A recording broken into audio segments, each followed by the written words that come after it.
Welcome to Talking Giants presented by DraftKings. I'm your host, Bobby Skinner, here with my co-host, Justin Pennick. And something we've been calling for a long time, since before this time last season, the Giants have fired their offensive coordinator, Jason Garrett. Now, this is late. I am happy. I am very happy. I feel a lot more optimistic about a lot of different people. Maybe not through the roof, but a lot better than I did heading into the weekend, Justin. This was 11 months too late, maybe even more, but definitely 11 months. This should have happened in January, but this is good. We have seen 26 games, the only team over the last 26 games, the last 2 seasons to not score 30 points. We saw a rookie QB go from 24 touchdowns, 12 interceptions, the 19th ranked offense to the 31st ranked offense with 11 touchdowns. We saw a team that had weapons not be used. A Kenny Galladay, a contested catch, deep ball king, not be used that way. We're going to get into it and all the reasons why and what happens going forward, but I am very happy that we are recording this episode right now. Giants over the last 26 games have scored the least amount of touchdowns, offensive touchdowns, in the National Football League.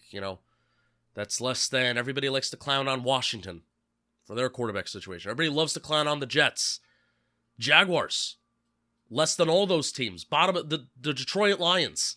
Less than all of those bottom-of-the-barrel teams, the Giants have scored the least amount of offensive touchdowns. And again, like Bobby said, a rookie quarterback in 2019 who scored 24 touchdowns in 12 games in 2019. They were 23rd in points per drive in 2021, 29th in points per drive in 2020, 31st in explosive pass play rate in 2021, 30th in 2020. Giants offense averaged 1.6 offensive touchdowns per game over the last 26.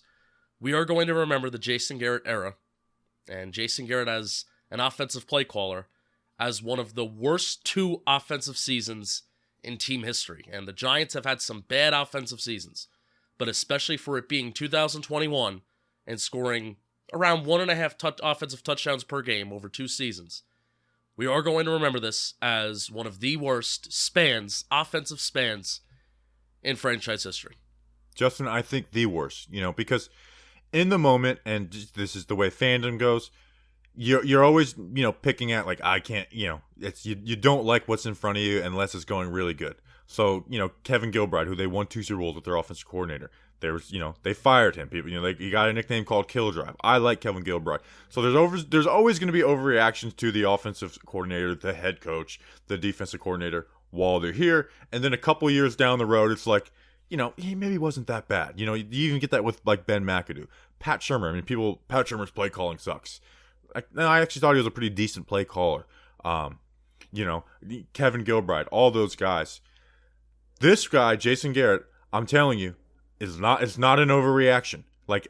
I look back at my entire life of being a Giants fan, and this was the worst coordinator we have had. This is the worst coordinator we have had, and we're going to talk about Daniel Jones. And again, firing Jason Garrett doesn't fix everything. And firing him this part of the season definitely doesn't fix everything, because you can't make a ton of changes in season. You're not going to install, the way they've kind of programmed Daniel Jones' mindset through camp. It's hard to just unleash, all right, we're going back to 2019 style. So it's not going to, it doesn't fix everything. But man, I look back and there's not a coordinator that I view as negatively as Jason Garrett, and I won't. This is not going to be 2 years from now. I'm like, Garrett kind of got a raw deal. No, he was the worst offensive coordinator in football. That comes from Giants fans. That comes from analysts. The morning after the game, the best media football minds in the game were popping in the All-22 and ripping this guy to shreds. They don't like to do that, by the way. They don't. And it's just, I am happy he's gone. We'll get into all the details, but this is too late, but I'm glad that it happened. Yeah, I'm also glad, just for our sanity, and I'm talking about Bobby Skinner and Justin Pennick, because it was every week. Every week, probably, it's over a year. It wasn't just in January. We were like, what? We looked at the entire work of the 2020 season, and we said that we should fire Jason Garrett. No, it was constantly. It was just week after week after week. We're talking about this dude. We're talking about this dude. And that is why I say Jason Garrett ruined 2020 and 2021, while Dave Gettleman did certainly a decent job in 2018 and 2019 ruining those years. But there was consensus amongst Giants fans that while the timeline of the Giants rebuilding process is certainly flawed, right? 2018 certainly wasn't the mentality to rebuild, and 2019 you draft a quarterback, but there's still a lot of moves. Like you draft Baker in the first round, he's not on the team anymore. What other contributors from 2019 do you have that have really taken a step up? So 2018 and 2019 certainly did a good job of disrupting us, but there was a large consensus that in 2020 and 2021, the team was doing good things, and Joe Judge was one of them. And Joe Judge does more things rather than just coach the team on the field, but clearly he had some sort of input in the draft process, in the free agency process. Clearly the input was there, right? But this is why we say, when you look at the offensive production, that Jason Garrett was the one to really ruin and disrupt the last 2 seasons for us. So you said that you're happy. I would have been much more happy and celebratory, like you said, if this was happening in January. Right now, I'm not.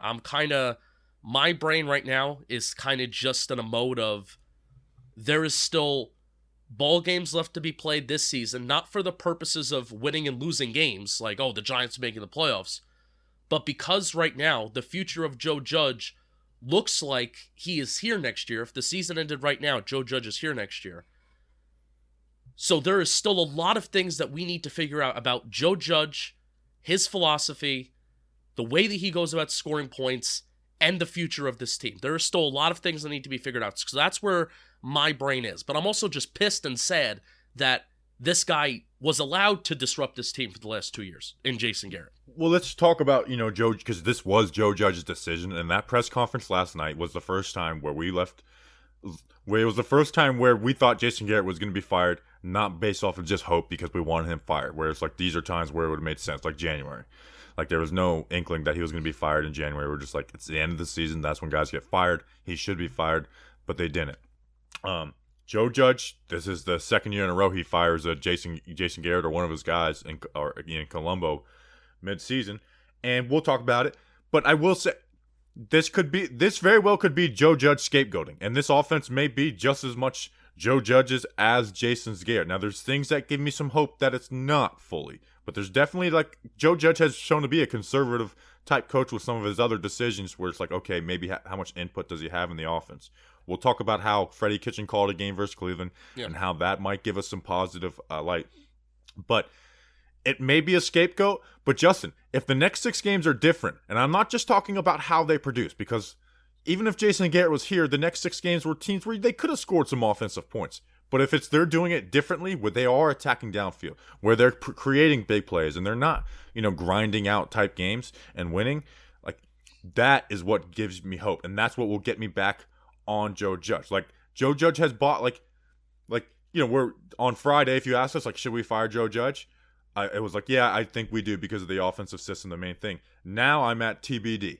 Like, let me see the next 6 games, and this next 6 games will form my opinion on what I think of Joe Judge going forward. Yeah, it's all about tendencies at this point. Looking at how does Joe Judge prioritize scoring points, and how does he get his staff to prioritize scoring points? Because if it is more of the same over the last 6 games, then I'm like, you know what? The Giants should fire Joe Judge, but depending on the results of those games, whether they are tight losses, blowout losses like this one, that matters in the eyes of ownership, right? So right now I am still in the space of, you know what? Joe Judge does not deserve another year, but like you said, the next 6 games are vital to see the tendencies in how he coaches a team and how this team produces with a certain mentality that may or may not change. And here's what gives me hope in that. And let me pull up the Browns game last year where Jason Garrett was not the play caller. But at the same time, like, I also want to remember in that, it's like, it wasn't like Freddie Kitchens installed that offense. Like, it was still like the same playbook. They didn't, create a whole new playbook and brought stuff out. Yeah, and that's why tendencies is the key word there. It's not going to be a whole new playbook. It's just about what are we going to prioritize within this system. Exactly. So this is Colt McCoy versus the Browns last year on that Sunday Night Football game. This was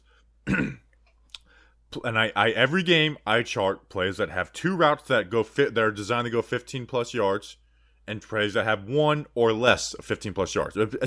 It's not the most perfect way to do it, but it can essentially it's like deep concepts for short concepts, and it doesn't mean you're throwing it deep. You could have four verts, but you throw it to the check down. That's a deep concept, but sometimes like those deep stuff open up the field, and I won't get into it. Colt McCoy with plays the deep concepts. 11 for 15, 128 yards, 8.5 yards per attempt, 1 sack. The plays with the short concepts. 8 for 16, 92 yards, 5.75 yards per attempt. Now you see 8 for 16, like that's not great. First, it was the most attempt of deep concepts in the entire year of 2020. It was the most. The second was in week 2 versus the Bears, where they were trying to come back in that game. But I also want to show how the deep attacking downfield also makes the short stuff work better, because you have to be respected. Because right now they're not respected deep. Like teams they play their corners essentially 6 yards off Kenny Golladay, where it's and everything else they play up tight towards the line of scrimmage, and they do the double A gaps. It was the 4th most yards per attempt in the entire year on short concepts. So you got that 8.5 yards per attempt on the big ones, and you had a good yards per attempt on the short concepts, even though your completion percentage wasn't amazing. And that is what gives me hope, is that Freddie Kitchens coming in, not firing Jason Garrett, not a demotion, just like, hey, he's out with the week for COVID. And you saw with Colt McCoy at quarterback on a short notice, like a 4-day notice, that Freddie Kitchens is going to call plays, and you saw the most aggressive game plan of the entire season. Yeah. Yeah, in terms of the more advanced stats, too, during that game with Colt McCoy quarterback, Freddie Kitchens as play caller against Browns last year, average intended air yards was 10. Average intended air yards per attempt was 10 yards, and that was the second highest as of week 15 last year. Colt McCoy's average yards to the sticks per attempt was positive 1.3, on average about throwing 1.5 yards past the sticks per passing attempt. 15 out of his 31 passing attempts went more than 10 yards down the field. Which, Bobby, how many times have we shared a next-gen spray chart this year where we're seeing everything just hyper-centered from the 0 to 9 yard range? And how many times, I'm not even talking about 20+ yard targets, but simply just throwing near or around the sticks. I mean, that's what I'm asking for. And I know the Giants' offensive line is piss poor. And really, that's why on yesterday's show, when talking about Garrett and firing Garrett and the timing of it, that's why to me it just didn't fully make sense, because of how bad the line has been. And the offensive line has been really, really bad. And this is even with Andrew Thomas back at left tackle having a decent game against Tampa on Monday. The timing of offensive line is super, super bad. And Daniel Jones having the worst game of his season, that's still what made the timing of it to me still just relatively confusing. But there just needs to be more balance in this offense. And hopefully Freddie Kitchens can bring it. Yeah, and I don't want Freddie Kitchens as the OC in 2022, by the way.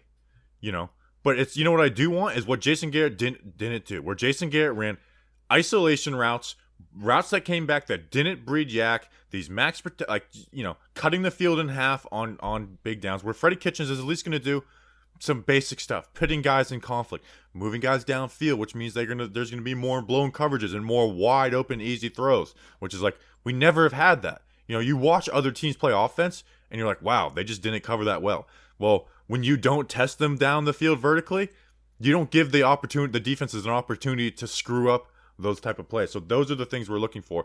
But on a more than just like an X's and O's level, there clearly were differences between Joe Judge and Jason Garrett, and we had inferred on it, but we didn't want to say for sure. But now we know for sure, okay? Because Garrett took shots at the team building, which were true. Talking about the offensive line in his presser last week. And Joe Judge comes back, and he comes back with fury. Like, he doesn't, I think if this was Freddie Kitchens, his friend, and it's the exact same results, like he did the exact same things as Jason Garrett, I don't think Joe Judge fires him.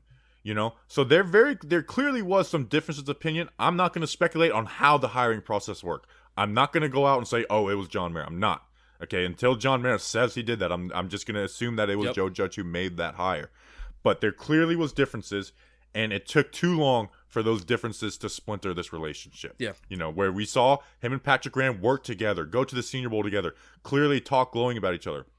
you really never heard Jason Garrett or Joe Judge say anything nice about each other. No. Like and if it was nothing where it was like, wow, look at what he's saying about him. They've barely had a conversation. I attended 2 days of joint practices at New England, which isn't the biggest sample size, but you've never seen them have a conversation. I've never seen them have a conversation together. Not even game day. Nothing. Never.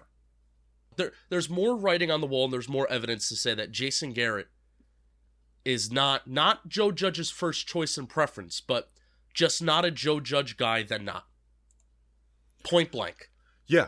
And that's not a credit. That's not an excuse to Joe Judge, by the way. Because at this point, it's not. 2020, it may have been. 2020, it's like, hey, you're a first-year head coach. You're a really, really young head coach. You kind of came in here and swooped the Giants off their feet a little bit. 2020 in a COVID year, maybe it is a little bit of an excuse. This year, and especially the offense being the same, if not a little bit worse, considering the personnel that they have, it is not an excuse. So this is not us excusing Joe Judge. No, Joe Judge is not off the hook. But this does give him some slack, I think. And again, like Joe Judge's biggest mistake as a New York Giants head coach was not firing him on January 4th. Yep. That was his biggest mistake. Any objective eye saw this offensive coordinator, it doesn't work. You can add good players and maybe it'll be better, but it doesn't work. Yep. You don't go from a rookie QB with the exact same players and probably a worse offensive line in 2019, and you go from the 19th ranked offense to the 31st. You don't go from a QB who was on pace for the rookie touchdown record to 11 touchdowns in 14 games to 9 touchdowns in 10 games. Like, I don't care what, and we'll talk about Daniel Jones. And I'm not even going to sit here and tell you, like, hey, you should, like, believe in Daniel Jones. If you don't believe in Daniel Jones, I'm fine with you. But what I will say is that this was the absolute worst situation, and he was the main culprit. More than the bad offensive line, more than, the wide receivers in 2020, more than dropped Evan Ingram passes. Jason Garrett was the main culprit. But you know what the main culprit of betting is? It's Thanksgiving. We got thankful for we be thankful for family, food, free bets. Jason Garrett and John Garrett, both got fired on back-to-back days. What a loser family. I don't feel bad, by the way. Like, that's at nice, all. By the way. They're going to reunite for Thanksgiving. I am happy for them. Yeah, go home. Go talk to Colin Cowherd, Jason Garrett, and get your propaganda out there. Talk to Mike Silver. It's coming. Be ready for it, and I'm going to fire back hard. This Thanksgiving, be thankful that Jason Garrett's no longer your offensive coordinator. That's right. DraftKings Sportsbook, an official sports betting partner of the NFL, has a Turkey Day no-brainer you can't miss. New customers can bet just $1 on any Thanksgiving NFL game and win $100 in free bets if either team scores a point. If Sportsbook isn't available in your state yet, you can still get in on the Thanksgiving NFL action. Make your first deposit and you could play free for millions with DraftKings Daily Fantasy Football Contest. DraftKings is safe, secure, and reliable. Best of all, you can deposit and withdraw your cash when you want. Download the DraftKings Sportsbook app now to use promo code JOHNBOY. Bet just $1 on any Thanksgiving NFL game and win $100 in free bets if either team scores a point. By the way, I'm all in on the Lions. They're going to beat the Bears. That's promo code JOHNBOY this Thanksgiving at DraftKings Sportsbook, official sports betting partner of the NFL. Must be 21 or older. New Jersey, Indiana, or Pennsylvania. Only new customers only. Restrictions apply. See DraftKings.com/sportsbook for details. Gambling problem? Call 1-800-GAMBLER. All right, do you want to talk about Daniel Jones now? Sure. Yes, let's do it. If you don't think Daniel Jones is the guy, and he hasn't proven to be the guy, so even like a guy like me who's still, like, I do like Daniel Jones. That Bucs game was bad, but I do generally like Daniel Jones, and I'm actually we could talk more, like, even like just about that Bucs game with him. Like, this, like, I'm not telling you to change your mind, but I will say his biggest issue was having Jason Garrett as his offensive coordinator. But you said that, like, the Monday night game versus the Bucs was like the lowest point for him. Well, I'm gonna push. No, it was so here. I don't want to say it was the worst game for Daniel Jones or it was the worst he's ever been, but it's just the lowest that I've been on Daniel Jones in his career. If you're saying that because of the timeline, I'll agree with you. But here's where I'm going to push back, because that Monday Night Football game versus the Bucs last year, he was bad up until that point. Like, that first half of the season, you had some good, like the Eagles game, but he was bad the first half of last season. This season, the first 4 games when he had Thomas and the weapon, and at least some of the weapons there, he was playing really good. And then Thomas goes down, the weapons go down, and he plays all right minus the Rams game. And then the Bucks game is a bad game. So like to this point, like it's like an average, like kind thing. But he's gonna be back in year 4, and I hate doing the like this is a prove it year like type stuff. But like year 4, no matter what your system is, because of your contract, it's like you have to make a decision on him. And I think most people are okay with bringing him back with year 4, even if you're not the biggest believer in DJ. You're okay with bringing him back year 4, whether that has to do with the QB class or not. But what he does is going to dictate how we feel about Daniel Jones going forward. Like, and not necessarily these 6 games, but like if he comes out in year 4 and balls, like what we said after the Bucks game and what everyone's takes, they'll change. And we see that. This is a week-to-week league, what you've done for me lately. Where after the Saints game, we had, and I'm not talking just people being like, this guy's the franchise guy. And then we had those same people after the Bucks game being like, why did you guys fall for Daniel Jones? Lie to yourself. Stop lying to yourself. Stop kidding yourself about Daniel Jones. I'm like, well, weren't you saying the same things about him, a short few weeks ago? So again, whatever your opinion on him is at this point, don't change it. Don't change it. But let what's happens going forward change it. Like, I'm not changing my opinion going forward. Now, look, I talk about the 19th ranked offense in 2019. I talk about the touchdowns. I talk about his touchdown percentage dropping from 5.2% to 2.5 and 2.7%. I talk about a guy who threw contested catches on the sideline to Darius Slayton in 2019, and where they don't ever use it to Kenny Galladay. Well, they signed for that. Like, it's so frustrating when you say it out loud. Okay, because if 2019 never happened, like, we wouldn't have anything to point to and be like, look, he's not afraid to do that. He's willing to do that type of stuff. He's willing. He's not afraid to throw in the tight windows on the sideline. He did to Darius Slayton for 8 touchdowns for a rookie 5th-round pick who didn't play in the first 2 games of the year, came in and did that, who people are very low on right now, and I don't blame them. But you sign Kenny Galladay, and they just don't make that part of the offense. They have not thrown him a contested deep pass since week 2 versus Washington. That is the way this offense was built. That's the way they've instilled the reads into Daniel Jones. And I know he missed them wide open over the middle on Monday night. I know that. But what he didn't do is decide that we're not throwing contested balls on the sideline. That's not on Daniel Jones. And that is 100% on Jason Garrett. I don't know what happens. Maybe we bring in the second worst offensive coordinator in 2022. I don't know.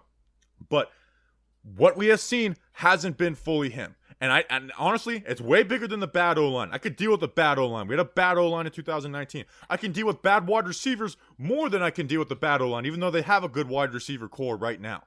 Good offensive coordinators scheme around this stuff. Okay? And Jason Garrett was never going to be advantaged. He never was for us. And that's why I'm so glad that he's gone. That's why I have this fire for him more than I do a guy like Dave Gettleman, who should absolutely be fired, who should be fired today as well. But that's why I have the most fire. It's because a guy I'd like in Daniel Jones, who I kind of, during after the draft, was like, hey, stop listening. Like, look, watch what happened at Duke. Don't just listen to, ESPN talking heads and, Booger McFarland and Marcus Spears. Like, go and watch what happened. And they took a guy who was aggressive and they made it the most conservative offense, and not even just conservative, like a bad version of conservative where you have isolation curl routes. And when they just, they just never test anything. They never test a defense. And whenever they did, it brought results. Like Daniel Jones, his completion percentage on deep passes has been insanely well. But the issue is they don't ever do it. And it wasn't like those was like, well, they don't ever do it, but they only do it when it's wide open. Almost all of those were like contested catch situations as well. Like, think of the wide open deep Daniel Jones pass in the past 2 years. Austin Mack versus Washington. Can you think of another one? Can you? Saquon Barkley versus the Saints. The Saints, yeah. You can. And other teams get that all the time because Darius Slayton had a drop against Washington Thursday night. Garrett never put defenders deep in conflict. Okay, it was the most simplistic garbage offense, and so I'm fired up right now. It's just, that's why I'm so happy. It's because I know this is too late. But this is to me is like getting the cancer out too late. Okay, Yeah. Yes, it would have been a lot better if you found out sooner and got it out. But God bless you, I'm going to freaking celebrate when it's gone. And it's gone. You made a great point to kind of start that. If Daniel Jones, like, let's say Daniel Jones was a rookie in 2020, I'd want to move on to a different quarterback. Same. Absolutely. I would too. You know, and that's why we've harped on the last 2 years saying Garrett pretty much every week. And I really feel like we've been fair in the situations where we think that Daniel Jones has had a bad game. Tampa last year, the Rams this year, Tampa on Monday night. So I really felt like we've been fair with calling the kettle black when Jones has had a bad game, that he's had a bad game. But this is why we say that Garrett is the main problem, because then you do look back at 2019 when the offense was less productive. And yes, he had interceptions. Yes, he had fumbles. But what rookie quarterback does not have some sort of issues that need to be fixed from year one to year two? So. And we saw his biggest issue from his rookie year, pocket manipulation, get way better once Andrew Thomas was left tackle. Yes. And, damn it, I had a freaking great point. Oh, yeah, that's what, because we have been fair. You know, like the Tampa Bay game last year. Did we criticize Jason Garrett? When Jason Garrett calls a good game, we have given him credit. You know, where if we were WFAN hosts, we would just find our talking points and be like, oh, and then Joe Judge to the media, blah, blah, blah. We turn into Gary Myers, WFAN, giant insider, where it's like we lick our tongues, hold our finger in there, and like, let's test the winds. Let's be New York radio hosts. But no, we've given credit where it's due. When Daniel Jones has a bad game, like he did versus Tampa, like he did versus the Rams, we call it out. Like the 2 interceptions versus the Rams, like those weren't Jason Garrett's fault. You can get, you know, you could be like, I don't really love that play call, but those weren't Jason Garrett's fault. So we have been fair. And I don't know. I'm just fired up now. I didn't expect to get this fired up, but I did. I just did. Well, that's why these next 6 games are key. They're vital. Like, and that's why, even though the playoffs aren't on the line, right? You know, we're not talking about winning games for the sake of let's turn this franchise around, but it's key from the Daniel Jones player evaluation standpoint and the Joe Judge evaluation standpoint. This is so important because finally, at least we as in Bobby and Justin, and then I think a lot of people that follow us, we have gotten what we wanted. And saying that Jason Garrett is the main problem of 2020 and 2021. Not talking about the previous 2 years, right? But 2020, 2021, it is Jason Garrett, main culprit. Well, now he is gone. So now this is the huge of, let's see what happens. And I don't think any of us are sitting here saying the Giants are going to go on a 6-game winning streak just because Jason Garrett is gone. But again, I'm going back to my first point. The tendencies. I am looking for the tendencies of, hey, is the offense going to prioritize scoring points a little bit more? Are they going to prioritize being more explosive? Which Freddie Kitchens, as the main play caller in 2019 with the Cleveland Browns, that Cleveland Browns offense was not very good. Baker Mayfield had his worst year as a pro in 2019. They were a top 10 explosive pass offense. They were a top 10 explosive run offense in 2019 with Baker Mayfield. And they were a top 10 offense overall in explosive play rate. So these are the things that at least I'm talking about that I want to see. Are we going to start to see some of it? I'm not talking about being number 1 in the league. I'm not talking about being top 10 in the league. Are we going to start seeing these tendencies that we need to see to buy into Daniel Jones and also to buy into Joe Judge? That is what these 6 games mean. Again, don't change your opinion on Daniel Jones right now if you're listening. No. If you're in the like that's not what this is about. This is just talking about how this was the biggest issue. It was the biggest issue. Now, if you think Daniel Jones is the second biggest issue, I'm not gonna tell you you're wrong, okay? But he was the biggest. Jason Garrett flat out was the biggest issue, and I don't think it was close. So, you know, and again, these next 6 games, it's too late. You know, like there will be differences, but I don't. I'm not expecting Sean McVay to be. Like it's just like, wow, look at this innovative offense.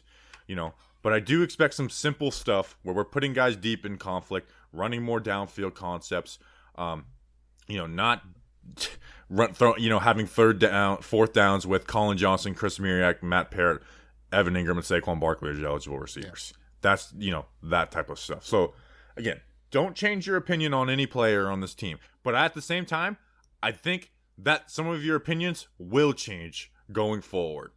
And again, you may not think Daniel Jones is ever going to be it. You may never think Darius Slayton's going to be all right. You may think Kenny Galladay was a bad contract. You may think Saquon that was a bad pick. But but we may see a better version of Saquon too. Even though doesn't wipe away anything bad in the past. So Kyle Rudolph, we might even get some different opinions on. So Evan Ingram, like again. Let these next 6 to 25, it's and that's what will happen, Justin. If the offense looks good, people will change their opinion. If it stays bad, if it looks bad, people will keep their opinion, and people like me will change my opinion. Yeah, absolutely. And again, this isn't like I'm Daniel Jones, my quarterback. I just want to be like, if you told me if the season ends and it's like, hey, you bring back Jason Garrett and Daniel Jones, or you bring a new offensive coordinator and draft Malik Willis or whatever, even my third, fourth favorite quarterback in this draft, I'm taking the new offensive coordinator in that QB.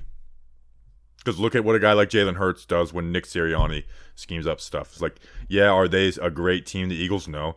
But they're a team that isn't more talented than other teams. But when they play bad defenses, they're able to put points up. Yeah, I've never been a very big fan of the take of wait and see, because it would be a very, very boring Talking Giants show if we just sat here and, like a lot of people on Twitter said, you just gotta wait and see. Why are you even talking about this? Why are you even, analyzing this? Why are you complaining about this? Why you gotta wait and see?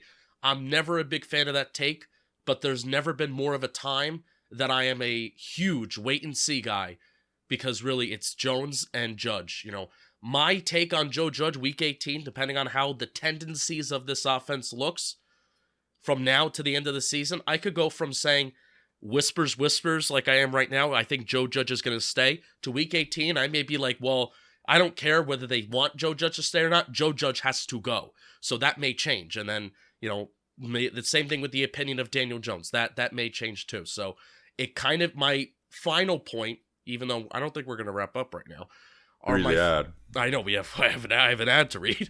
My big kind of final point is wait and see, even though I punch myself in the face because I hate that point. But it comes with a lot of context of a wait and see of why I have that opinion. 32nd ranked offense over the last 2 years. All right, read the ad. So, gentlemen and ladies, need to shave some Jason Garrett out of your life? Yeah, need to shave an old ginger out of your life that's been around a little too long. No need to take a shot at snacks. We'll use Manscaped. Let's get Manscaped involved. Let's get Manscaped in your life to help you get Jason Garrett and Snacks, these ginger, soulless people, out of our lives. The leading men hygiene brand. They've launched some new products. Talk to you about the Ultra Premium Body Wash and 2-in-1 shampoo and conditioner. Time to give yourself the gift of beautiful skin, hair, and balls this holiday season. I guarantee your hygiene routine will never be the same. I want you to go to manscaped.com/giants for 20% off plus free shipping. Make sure you're feeling and smelling prepared for a little action this holiday season. So what I want to talk about, of course, I want to talk about the Lawnmower 4.0. Didn't talk about it on Monday. This electric trimmer has proprietary advanced skin-safe technology, so this trimmer reduces cuts on your holiday nuts. It's also waterproof, so you can use it in the shower. Bobby Skinner just discovered that it will not electrocute you in the shower. I'm very glad that he got over that fear. Untrimmed pubes are a thing of the past, and it's possible you have Santa's beard in your pants. That's not fun. Don't use the same trimmer on your face as you're using on your balls. Do people do that? I've always, I hope not. Even before Manscaped has saved my life, I had two separate razors for the two separate occasions. Well, there'd be times where, like, if I was shaving the shower, I'd shave my face, and they're like, all right, let me finish here, and then throw that razor away. Yeah, I mean, oh boy, I guess people do that. So, get 20% off and free shipping by going to manscaped.com/giants. 20% off with free shipping at manscaped.com/giants. Clean up your candy cane this year with Manscaped. All right, let's I'm interested to see the Jason Garrett indirect media tour over the next week, because it's coming. Like, guys don't like to get embarrassed, and Jason Garrett's someone who's well connected around this league. You're gonna see on Colin Cowherd. Is gonna talk about it. Mike Silver's it's Jason Garrett's made a lot of friends in this league. He's a lot of people like him in this league. I'm very interested to see the next few days because it's gonna come out. It's gonna come out. He's a very petty person. Yeah, I think he's tremendously. You know what? He reminds me of when I was in Minnesota. When they say Minnesota's nice, I'm like, are they nice? Or do they just act nice and then they talk trash behind your back and are snakes? I really do. Even that comment about the line was so weird. And we didn't talk about it a ton because it's like, yeah, it's and he true. was right. He's like, right. You know what? Your O-line didn't do that to you. But that's not the point. Yeah, it's like, why don't they? You know what, asshole? Now that it's like hitting me that you say that, it's like, you know what? No one threw you under the bus, dude. Yeah, really. You're throwing these guys under the bus? Whatever, man. And that's why a guy like Joe Judge, who doesn't throw anybody under the bus, even Mark Colombo, like he never took any like public shots at Mark Colombo. But that's why when Joe Judge basically said, like, I'm not gonna say that I'm not gonna fire Jason Garrett, that's why we were like, oh my God, it might actually happen. Yeah. And anytime somebody makes comments like, well, I don't know what you're watching on the TV, or, you're not as smart as me, which he made that comment this past summer with the whole pre-snap motion thing, which, by the way, I think the Giants are ranked 28th in pre-snap motion usage, and Jason Garrett was like, oh, yeah, this is a thing that we do often in our offense. Seth Walder came out with those rankings today. So there you go, Jason Garrett. You do it very often. You do it, to the 28th highest in the National Football League. Good for you. There's 32 teams. When he had that comment over the summer of, this is something that we do often. I don't know what you're watching on the TV. I don't know what you see, but this is what I see. I hate when people make that comment. It's like, I have eyes. I can evaluate for myself if I don't like something. But because you went to Princeton, and I don't want to turn into that, but he's an asshole. I can't believe they did it while I was driving. Like, come on, Joe. Like, that, like, this is my moment. I can't believe they did it. Because, again, it just doesn't... Now, this is my little rant. But the same, like I said, Joe Judge doesn't do the stuff that he did in that presser last night. And again, like, that's where you can, like, criticize, like, you guys did this after the bye week. Like, this was a tipping point. You know what's funny? I don't think Joe Judge knew anything about the offensive line comments. Because it might have been Dan Duggan. He said he didn't, but I don't believe he saw did. his voice. I saw his face. He looked a little confused. Like, I saw his facial expression change after somebody asked him a question. Did you hear Jason's comments about the offensive line? And his facial expression changed. Like, I really don't. It wasn't one of those stern answers where it's like, I'm not going to comment on that, or I don't know anything about that. He was like, no, I don't exactly know what you're talking about. I think he knew because the PR people put everything in front of him. And he said that the PR people usually do put things in front of me that he I was need lying. to know. He was lying. I don't think so.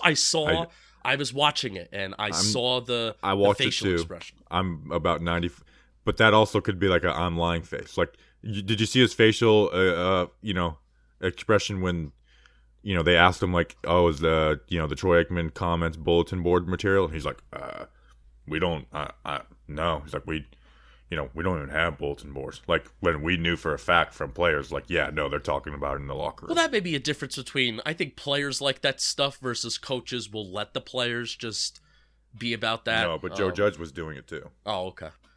All right. All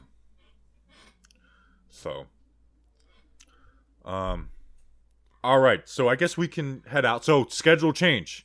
We're not going to do we're not going to put out a mailbag podcast on Thanksgiving. No. But we will have a preview pod out on Friday. So no pods until then. Maybe we'll do like a YouTube live stream. I think I'm going to do the O-line report, but it might come out a little later than usual. Just because of the Monday Night Football catching up and stuff, and I got to travel on Friday. And Stats report will be full Freddie Kitchens. Nice. Full Freddie Kitchens. That's must watch right there. I'm just going to go all in on the second half of 2018, all of 2019, and then talking about that Cleveland game. So that's what we're going to do on the stats report. All right. So quick, who do you want your offensive coordinator in 2022? Oh, I'm gosh. going Ken Dorsey. I'm staying on Ken Dorsey. I like Pep Hamilton, who was the Chargers QB coach last year, with the Texans now. And then third, I'll say someone in our stream said Dan Mullen from Florida, and I don't know if that would be the worst idea. Yes. I don't know anything about them though. That really, Yes. so it's. Yes. I could see him bringing someone from college, but again, that's not going to happen until the season's over. So, comment who you want to be, like, subscribe, all that good stuff. Leave us a rating and review. Maybe we should have asked that at the beginning. Actually, no, we shouldn't have. This is big news. No time for promotion. So we'll be back when we'll be back when we're back. Is what I'll say. Enjoy your Thanksgiving. Celebrate Jason Garrett being gone. And anything else, Justin? Take us out of here. All right, we'll see you guys next time. Until then, let's go Big Blue.